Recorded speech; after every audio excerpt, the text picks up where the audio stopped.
Good morning and welcome to the NBA Daily for December 10th, 2024. Coming up, we're going to preview the East and the West NBA Cup knockout round matchups with Anthony Slater, and S and I are going to answer a few questions. Good morning, everybody. Good morning, S. Good morning, Anthony. We don't do this a lot, but, you know, NBA Cup, it just means more, guys. So we had to get Anthony in here to help us preview because, Anthony, how many teams do you cover for us now? I mean, the entire 30, right? Western Conference. That's right. Yeah. I mean, I am primarily around the Warriors. I try to leak off and get to the Thunder as much as possible because they're increasingly relevant. And then the Sacramento Kings are actually the closest of proximity to my house. So those three primarily. And, the fact that the Warriors and Kings got eliminated so early last year, I was able to cover Thunder Mavericks series in the second round, which is relevant today. Yeah, that's right. So Thunder and Mavs, that's the game that we've got tonight, Tuesday night. And then Wednesday, we're going to have Warriors and Rockets. So let's start with Thunder Mavs. Look, we've seen them already this season. Yeah. Luka's just coming back from injury. He looks really, really good. Obviously, the Thunder have been the best team in the West all year. What are you going to be looking for early on in this NBA Cup game? Thinking about the single elimination aspect of it. Yeah, I would say who guards Shai Gilgeous-Alexander on the Dallas Mavericks? That it's a simple question, but I think that's one question that I have for the Mavericks perspective because, yeah, you can say Najee Marshall or PJ Washington are the first guys that at least pop to my mind of guys who can maybe guard SGA. But I think there will be some trouble there compared to their series last year where, look, Derrick Jones Jr. was the main assignment and he was sticking lateral with SGA. His length was really bothersome. And maybe you can consider Najee or PJ to be one of those guys. But I don't know, man. I think in single elimination, like you mentioned, that's going to be tough to do. So who's going to guard SGA? Derrick Jones had a great series against the Thunder last year. PJ Washington did too, but that was more as like kind of a supplementary scorer. Yeah. Derrick Jones got that primary Shai assignment. It's the length and just like that bouncy athleticism. And this was the risk a little bit of the way that the Mavs decided to pivot this summer with, I think what happened in the Celtics series informed them that, hey, maybe they need some more shooting, right? Obviously, that's why they went and chased down Klay Thompson. But to face the Celtics and have that to be a concern, you still have to get through the Thunder. And you could argue maybe that this version of the Mavericks is a little bit less equipped to guard the Thunder. We'll see. This is obviously not a full throttle Thunder team. There's no Chet Holmgren, but we also haven't seen Hartenstein in this matchup. Right. He's been playing so well lately. Yeah. So, well, then who is the target if you're OKC, Slater? I mean, are they going after Luka? Is that the matchup they're going to try to get out on the perimeter on Luka's Shai? Always a target. Klay Thompson wouldn't love to hear me say this, but he's increasingly, as he's gotten older, become a target now. Klay, with the quicker guards, particularly, because his lateral, side to side has decreased. But what is Dallas's closing lineup going to be? I think this is going to be a season long, certainly a playoff question with Klay. It would be the question mark. Because if you have Klay, Luka, and Kyrie on the floor at the same time, there's targets to be had out there. On the opposite side, people will talk about, okay, well, who guards Luka Doncic on the other end? Well, OKC has who doesn't? Who doesn't? Exactly. And by the way, one of the guys Luka constantly mentions as one of the best defenders for him, Lou Dort on the other side. So I don't know. I guess when you look at what the Mavericks can do and you think of Kyrie, you think of Klay, the offensive firepower, maybe the size advantage, right? I think that's a factor with Gafford and Lively and not having Chet Holmgren. What is the one advantage the Mavs can have? Either one of you guys, whichever one of you guys thinks, but what's the advantage for the Mavs here in a single elimination game? I mean, do you take their top two over the top two for OKC? I think that's sort of what you start to think about. I mean, if you think about this like a playoff game, right? Like that's often what it comes down to. And when into the game, shot to make, I mean, I think Dallas just has two guys you can trust. Yeah. And right now, would you say OKC has two? Well, you mentioned the playoff aspect of this, and that really matters because one duo is much more proven in the playoffs, and that's the Dallas one. And who's playing better right now? Certainly, you could argue Jalen Williams is maybe an all-star right now Yeah. at this point. But Jalen Williams did not have that great of a playoff series after an incredible season. He took a bulk of really the Kyrie assignment at times, and he was all over the floor. And I do think he tired out a little bit. And even after the series, he talked about, maybe some of the knowledge he gained from that series, but also I think it's part of the reason, the Thunder used a big chip, traded Josh Giddey this summer, which, by the way, look at Josh Giddey's plus minus in that Maverick series. That's very relevant to this matchup. They started him to open that series, and then it was like bench, and then it was like trying to squeeze 11 minutes out of him. And, now suddenly that's Alex Caruso, who, by the way, is back off injury, playing better. I think he's hit 2 threes in both of his first 2 games back from this hip injury. But I think part of the reason like Caruso was a target is because if you get Caruso in various lineups, you can go Caruso on a Kyrie, right? Dort on a Luka, and then maybe Jalen Williams has a little bit less of a defensive burden because he's got to be the number 2 scorer, especially with Chet out. But even with Chet there, I still think in a playoff series, he's probably your number 2 playmaker creator. So, spotlight's on him. It's only year 3. Like, you expect him to have learned. Yeah. But if you're actually asking me, like, which duo do you trust more at the highest level of most tense playoff basketball? One is definitely more proven, and it's not the Thunders. It's also not surprising that, like, J-Dub, his best basketball is being played with Hartenstein in the lineup. And I think that's a huge aspect to this game because he's going to be battling in there with Lively and Gafford. And who wins that matchup, I think, might determine who wins this game. We'll see. Yeah. Yeah, the other I remember from that series, the other statistical, the rebounding, right? Yeah, the rebounding, but also the Thunder crushed the Gafford minutes and were crushed in the Lively minutes. Like Lively's plus minus was way better, and the Mavs love to go like 24 and 24 minutes, split them, view them evenly.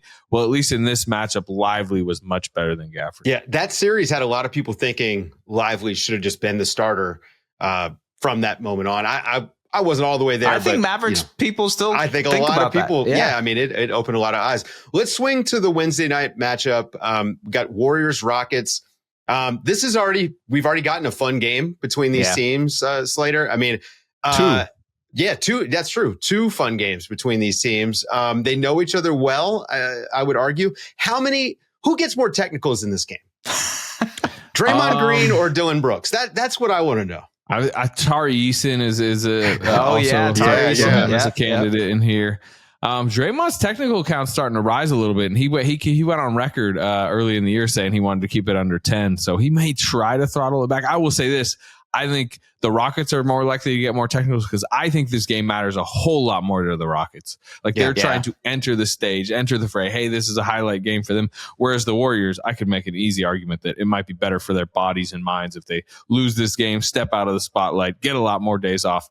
But that's neither here nor there. The other thing, and I know this, the Rockets really want to beat the Warriors just for morale purposes. It's been 15 straight. The Warriors have beat the Rockets 15 straight games.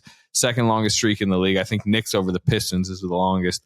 And Tari Eason's made it clear. Going back to last year, remember when the Rockets were trying to chase them down to the play-in? Yeah. And Tari Eason did the whole like Warriors come out to play. Which the Warriors themselves thought was odd by him because he wasn't actually available at the time. He was an injured player. And then they played that huge game in Houston where the Warriors basically, put him out for good.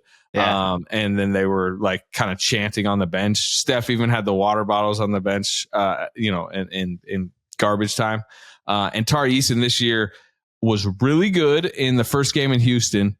But the Rockets lost in overtime, and then post game just basically was like, I hate the Warriors. I want to beat them so bad. So I do think Houston's coming into this game like this is the stage to like break this streak. Oh man, I love it. Matters more. The cup matters more. Well, also this is the stuff this is how you can build a young team into to learning how to win, how to care about every single game.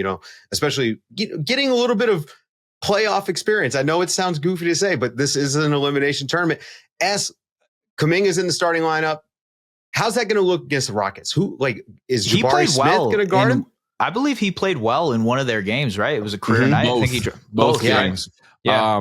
The first game, no Steph in Houston. Right. The Warriors go up 31. They kill Sengun. Ime Udoka goes small with Tari Eason and Amen Thompson. They start switching everything. Right, the comeback against a non-Steph Warriors, and like the Warriors offense falls apart. They can't do anything. But down the stretch, Podziemski has 3 ISO buckets to help them kind of hold on and take it to overtime. Podziemski fouls out in overtime. Draymond fouls out. There's nobody out there except Kuminga. Kuminga has 3 ISO buckets. They win the overtime 8-2. He was like, it was one of his big moments of like, see, I can be a star scorer when given the opportunity. And then the other night, no Steph, no Draymond. They beat the Rockets. He scores 33. He ISOs down the stretch, kind of splits Dylan Brooks and Van Vliet, layup. Draymond and Steph rush him. There's a huge post-game thing. And then they declare, hey, he's the new starter. Yeah, well, that's actually part of this. He's been playing the best basketball, I think, over the last week or so of his career. Yeah. Defense dominant, right? Engaged on that end, more selective with what shots and what he wants to take. How does that look in a single elimination game when it's, okay, Steph is seeing tons of coverage from the Rockets and Amen Thompson and Tari Eason. They're going to need that release valve to get someone else going. Can Kuminga step up? How do you feel about like Kuminga's play over the last week or so?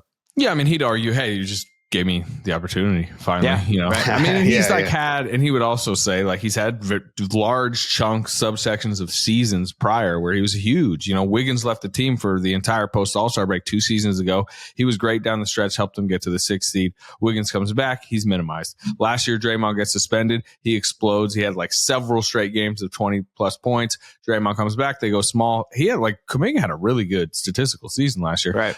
Right now, he's always kind of been blocked by Draymond, especially if they want to play center. They're trying to alleviate that. That's why Draymond might even come off the bench. But in this particular matchup, as we mentioned, I think he's even more charged up because Jalen Green's on the other side, picked ahead of him, former G League Ignite teammate. Alperen Sengun's on the other side, same draft class. Both those guys got extended. Got paid. He did not. Yeah. There's a little bit more juice, and like that type of stuff matters to Kuminga. Yeah, if he can be under control like he was Sunday night and just be locked in defensively the way he was, especially when he was guarding. I mean, he did a good job on Randall, but I was most impressed with the way he was picking up Anthony Edwards sometimes down the stretch of that game. If he can be that guy for them for 28 minutes, 30 minutes, that's like a game changer. This is that number 2 option who also can go out and give you some defensive energy that they've been looking for. Yeah, I mean, look, he's got the tools, right? They've always begged him and Wiggins to rebound more. It's why Podziemski mattered so much last year, because they were like, look, if we're playing Wiggins and Kuminga together a lot, those are 2 wings that don't rebound. And Podziemski was second on the team in rebounding. And the other night, Podziemski had 12 rebounds, which I think alleviates some of the pressure from Kuminga. But against the Timberwolves, he had 7 rebounds, including a huge one in traffic late. And they were honestly glowing more about that play than any of the scoring. 3 blocks, got Randall at the rim late. Again, I do think he can pop with some of those highlight plays. I think in individual settings, he can really obviously move side to side. And if he takes a matchup personally, he's tough to score against. But look, he still is going to get 3. Like he overhelps at times, or he falls asleep, or if he comes in the game, he'll be like kind of blowing on his hands, like getting ready for the play. And oops, somebody like comes off a DHO and hits a 3 before he even hit. Like there's still a lot of that to his defense. So I'm not sure how easily that's going to be kind of, eroded from. You got to go through that routine, Can I just say one thing? With Mavericks Thunder, we know it's going to be a battle between 2 guys, SGA, Luka. Who could be the best player in that game? We don't know, right? Toss up for most situations. In this game, it's clear who the best player is. Like it's by far Steph Curry, and that might be a factor in like a single elimination game. Who else are you going to trust? He just did it in the Olympics for Team USA. Like, I don't know. Yes, but you're bringing up what I think is a key point to all this. Like, how much do the Warriors care? How much does Steph Curry care? Marcus last night trying to bait Steph a little bit, or I think he wanted it as a joke question, but Steph almost tried to take it normally. But it was like, does this feel like, going into Houston, elimination, West Finals, backs against the wall, road playoff game? And Steph's like, nah, not really, But then he tried to be like, but the NBA Cup, it's big.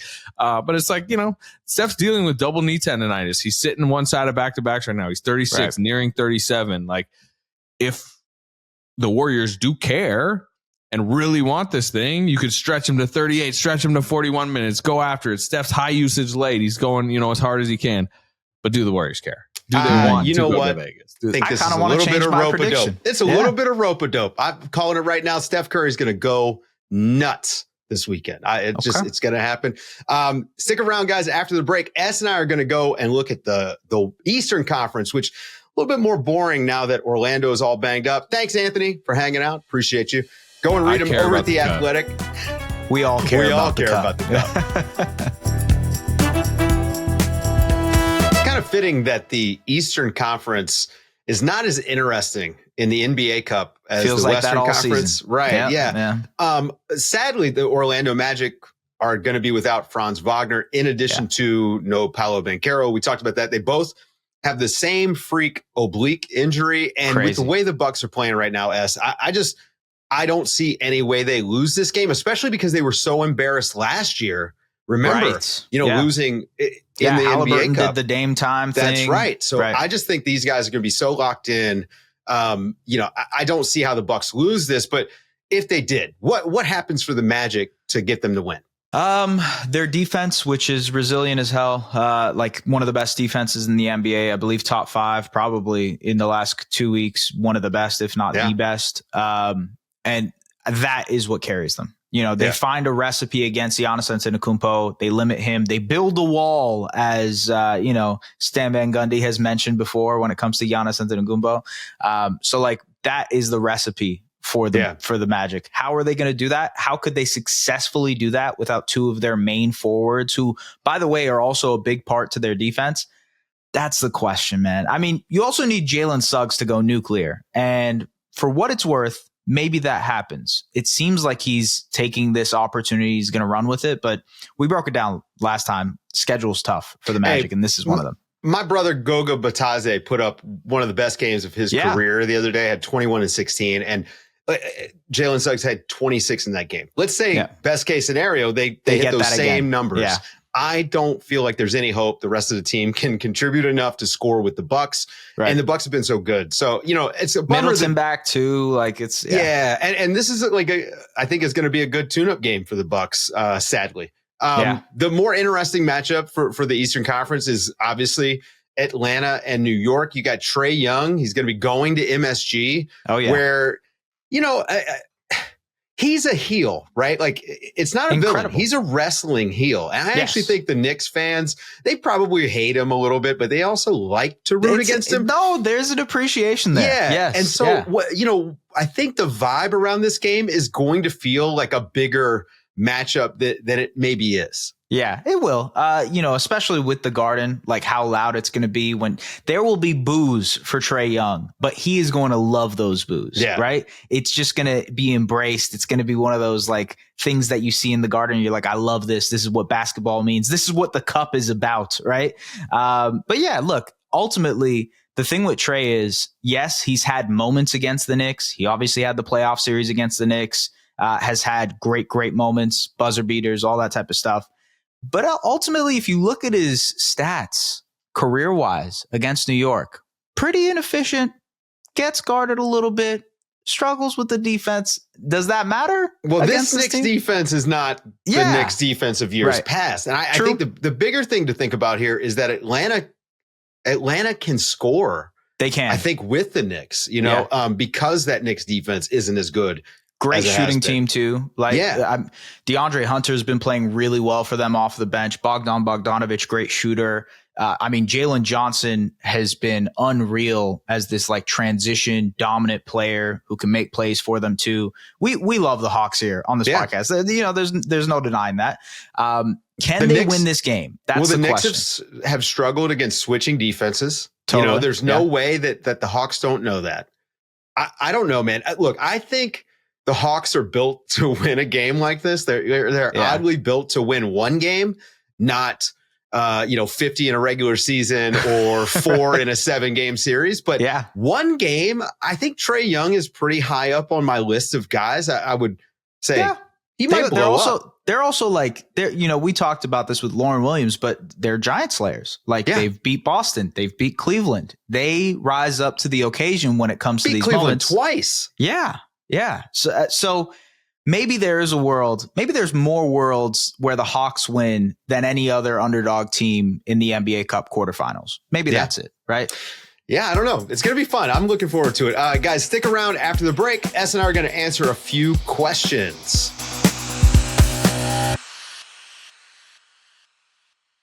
All right, it's question time. Yes. We took to Blue Sky today. Okay. To ask some questions. And well, all the NBA folks made the migration over, so I figured, hey, I'll check it out. It's supposed to be a more calm place. Yes. It certainly works smiles. better. Certainly works better right now. So we put out the call for some questions and got some good ones. So let's jump right in. Matthew Kahn asks us, why are so many players injured? The laws of physics such that force equals mass times acceleration, or too much weightlifting? Bring back the 1970s, quote, NBA training. He means a beer at halftime, which, listen, a beer is a recovery drink. Yes, I don't know about at halftime. I'd be worried about the bloat. But the truth of the matter is these guys they play a lot more and they're moving a lot more. Yeah, absolutely. Yeah, they're playing more. They're moving more. I'd imagine if you were to calculate distance traveled across NBA history, we're probably near the top right now. Pace actually is interesting because pace in the 70s was way faster than it is now. But again, to your point, possessions, the amount of space that they have to occupy, all that is part of it. Also, would say that guys are playing much younger. They're not playing as many sports. They're what is it? Their kind of interests it's much more specialized. It's way more specialized. A lot more of the basket, like they're playing basketball year round often. Not that many multi-sport athletes, exactly. right? So you're not working those. I actually talked to an NBA doctor about this in Summer League, when I was talking about injury management and load management. And he said, especially at younger ages, you tell people to play multiple sports because it just teaches quick twitch muscles that you really can't develop if you only play one single sport, even if that's basketball. Well, basketball is just so plyometric. I mean, it is explosive. You're running, you're sprinting, you're jumping, a lot of change of direction. It's different than like if you played football or ran track or, they would be like accessories as far as your training goes. If you're a basketball player, it doesn't happen anymore. And the schedule, man, these kids grow up playing basketball year round. Two games in one day in AAU and whatnot. Like that's part of it, right? Yep. And also travel schedule, 82 games. And we could go on and on and on, but really it's just the game is so different. Friend of the show, Medicine Clam, he finds us no matter what platform we use. I'm just going to throw that out there, guys. Brooklyn was marked as one of the worst, if not the worst teams going into the season. But a quarter of the way through the season, they sit closer to a home playoff series than a top 3 pick. Several of the Nets players will be attractive trade targets for contenders. Will they, or do they pull the trigger? My thing is, I think they do, man. They have to. They're too invested. They have to do it. I really wish they would just go get themselves some help. Man, add somebody to this team. You do like that, though. You mentioned that about the Bulls the other day, too. Right? Try to win. I hear you, but they have this timeline where I think they have their picks for the next 2 years, and they need to get some talent in there on top of that. So I wouldn't be surprised if the Cam Johnsons and Dennis Schroeders and maybe even like the Nick Claxtons of the world end up on the trading block because, they need to pivot quickly. How is everybody going to feel, S? Let me ask you this. How's everybody going to feel when the Brooklyn Nets swing the title? Yes, if they trade a guy to a team, right? Like and it's a part of this dismantling in order to tank. Right. I mean, is that like in a fantasy league where you have a guy who's just not paid attention all year and he trades his good players to a team? You know what I mean? I think you get into some weird competitive stuff. When was the last time that happened, though? Like, I can't think of. I don't know. I wish Andrew Schlecht was here, king of trivia, because I feel like he would know. But I don't know. And by the way, I'm purely just pulling stuff out of thin air there. But I do think that they've got the players. I mean, Cam, like you mentioned, Cam Johnson, Cam Thomas, even. I mean, there are so many teams that could use him coming off the bench, and they have to do it. So it's only a matter of maybe the Nuggets can get into this with Zeke Naji. How do you feel about that? Right. That's right. He is available. I will say, it's December 10th. 5 days from now, a lot of guys become trade eligible. And then obviously, in January, we've got even more guys. Yeah. So keep an eye out on that. Also, friend of mine, friend of the program, I'll give him a shout out. Ben Alamar, one of the biggest names in sports analytics, asked a question that he probably knows the answer to, which I love. First 10 games, the Warriors' effective field goal percentage was 56.7%, and defensive effective field goal percentage was 50.7%, a difference of plus 6%. Last 13 games, they're 51.2% shooting, and defense is 52.5% for minus 1.3%. Right. Which version is the real one? Well, I would say that the last 10 games, they've had a few where they've missed Andrew Wiggins. They've missed Draymond Green. I will say the first 10 games, Buddy Hield was shooting the leather off the ball, who kind of went cold in those last 10 games. So contextually, like, I think that's why that happened. Yeah. Which one is closer?